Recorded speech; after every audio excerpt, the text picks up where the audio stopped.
Halo anak-anak semua, kembali lagi dalam channel Bimbel Online. Bagaimana kabar kalian semua? Semoga dimanapun kalian berada akan selalu sehat, tetap ceria, dan tentunya tambah semangat lagi belajarnya. Nah anak-anak, sebelum kita lanjut ke video pembelajaran kita kali ini, jangan lupa di subscribe dulu ya, agar anak-anak tidak ketinggalan akan video-video terbaru dari channel Bimbel Online. Anak-anak semua, di video pembelajaran kita kali ini, kita akan sama-sama membahas dan mempelajari mata pelajaran IPAS, Ilmu Pengetahuan Alam dan Sosial, untuk kelas 4 sekolah dasar. Nah, kita akan sama-sama belajar di bab 5, cerita tentang daerahku, yaitu di topik B, daerahku dan kekayaan alamnya. Nah, anak-anak, ini ada di halaman 138 sampai 141 di buku kalian. Nah, sekarang apakah anak sudah siap? Kalau sudah siap, yuk kita langsung saja mulai pembahasannya. Perhatikan baik-baik ya anak-anak.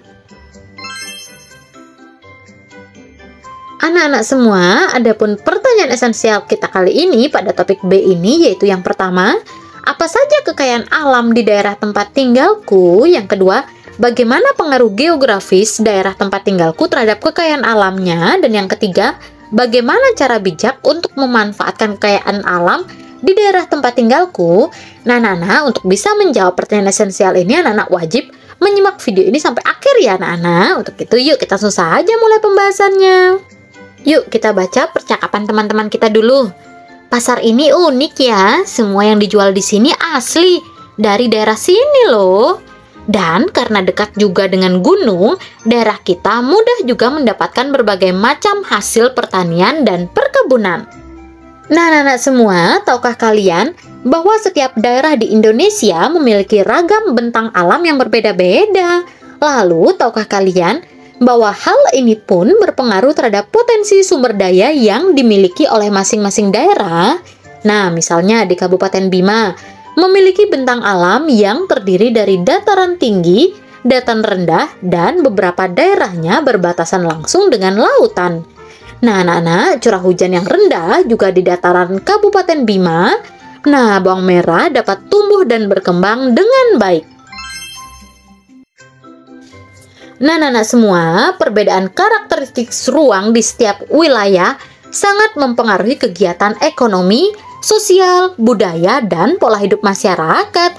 Misal, karakteristik ruang daerah pegunungan yang permukaan berbukit-bukit, tidak rata tetapi tanahnya subur, sangat cocok dimanfaatkan sebagai lahan pertanian. Nah, anak-anak, berikut adalah beberapa pengaruh kenampakan alam terhadap potensi kekayaan alam suatu daerah. Yuk kita simak satu persatu. Nah, kita mulai dari kenampakan alam yang pertama, yaitu ada pegunungan.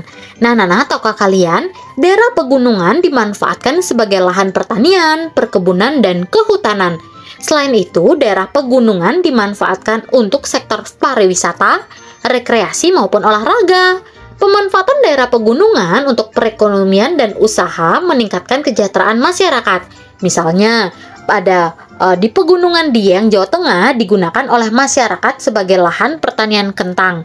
Selain itu, di Puncak Bogor, Jawa Barat untuk lahan perkebunan teh, dan Pegunungan Bromo di Jawa Timur untuk rekreasi, dan Pegunungan Jayawijaya di Papua untuk jalur pendakian dan tambang emas, anak-anak.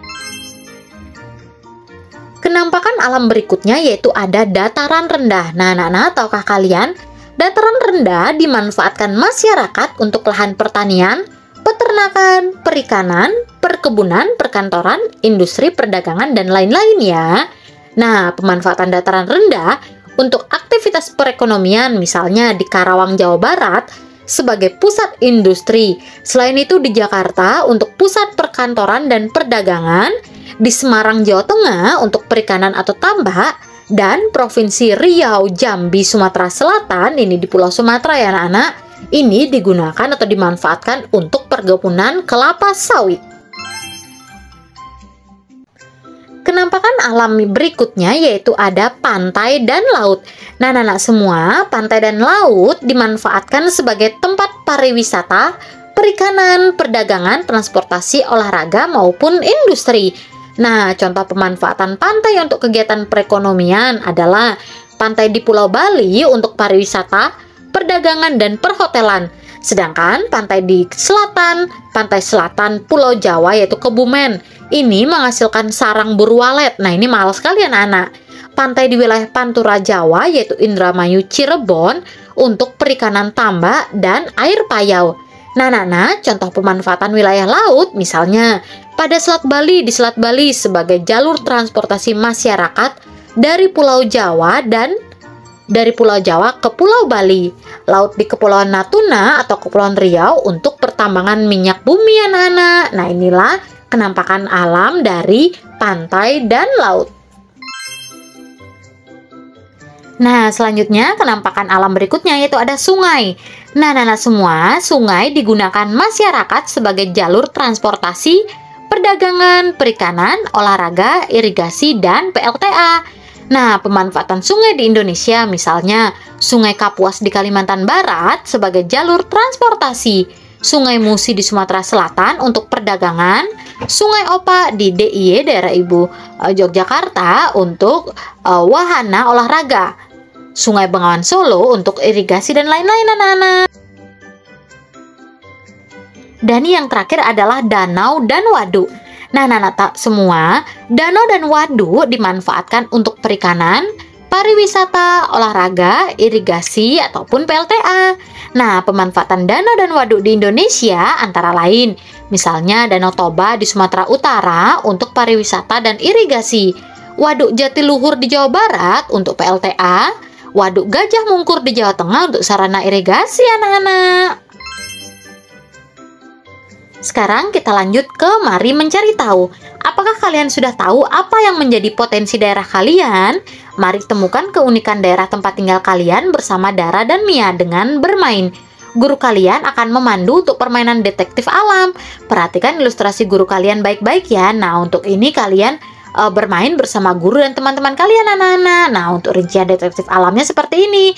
Ada hasil penemuan permainan detektif alam anak-anak. Nah, yang pertama ada brotowali. Nah, brotowali dapat dimanfaatkan sebagai bahan obat tradisional penurun darah tinggi dan mengatasi alergi. Kemudian ada jeruk nipis. Nah, jeruk nipis ini dimanfaatkan untuk makanan, membuatnya mudah diolah jadi menu bercita rasa lokal. Kemudian anak-anak, selain itu hasil penemuan permainan detektif lainnya yaitu ada belimbing wulu, temulawak yang bisa dimanfaatkan untuk memperkuat imun tubuh, ada pare, padi, kelapa sawit, bawang putih. Selain itu anak-anak ada air, udara, cahaya, dan danau. Selanjutnya anak-anak, yuk kita langsung ke bagian lakukan bersama. Berkumpullah dengan kelompok yang sudah disepakati bersama guru kalian. Kalian ditantang untuk menyelesaikan permainan papan yang berjudul maju terus pantang mundur. Nah, ini seperti ular tangga ya. Nah, untuk ini kalian bisa lakukan bersama teman dan guru kalian di sekolah anak-anak. Nah, setelah melakukan kegiatan lakukan bersama, sekarang kita lanjut ke mari refleksikan. Di sini ada beberapa pertanyaan yang wajib kalian jawab. Untuk itu, yuk kakak akan bantu menjawabnya. Kita mulai dari pertanyaan nomor 1. Menurut kalian, apa kekayaan daerah kalian yang paling penting? Mengapa? Nah, ini bervariasi anak-anak menurut daerah kalian. Nah, tergantung pada kekayaan daerah masing-masing. Alasannya pun bervariasi. Misalnya, dapat karena menjadi sumber perekonomian untuk masyarakat atau dapat memenuhi kebutuhan masyarakat daerah.